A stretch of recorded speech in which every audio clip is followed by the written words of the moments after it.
Senior वज़ीर पंजाब मरियम औरंगज़ेब ने कहा है कि रिहायशी इलाका जत में कायम गैर कानूनी सनतें माहौलियाती आलूदगी का एक बहुत बड़ा सबब बन रही हैं। रिहायशी इलाका जत में मंजूर शुदा अर्बन इंडस्ट्रीज़ को स्पेशलाइज्ड जोन में मुंतकिल किया जाएगा।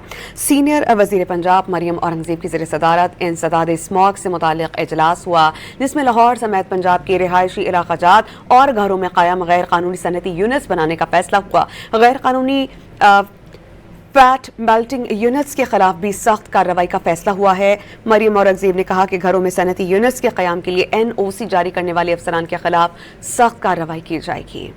सीनियर वज़ीर पंजाब मरियम औरंगज़ेब ने कहा है कि रिहायशी इलाका जत में कायम गैर कानूनी सनतें माहौलियाती आलूदगी का एक बहुत बड़ा सबब बन रही हैं। रिहायशी इलाका जत में मंजूर शुदा अर्बन इंडस्ट्रीज़ को स्पेशलाइज्ड जोन में मुंतकिल किया जाएगा। सीनियर वज़ीर पंजाब मरियम औरंगज़ेब की ज़ेर सदारत इंसदाद स्मॉग से मुताल्लिक़ इजलास हुआ, जिसमें लाहौर समेत पंजाब के रिहायशी इलाका जात और घरों में कायम गैर कानूनी सनती यूनिट्स बनाने का फैसला हुआ। गैर कानूनी फैट मेल्टिंग यूनिट्स के खिलाफ भी सख्त कार्रवाई का फैसला हुआ है। मरियम औरंगज़ेब ने कहा कि घरों में सनती यूनिट्स के क़याम के लिए NOC जारी करने वाले अफसरान के खिलाफ सख्त कार्रवाई की जाएगी।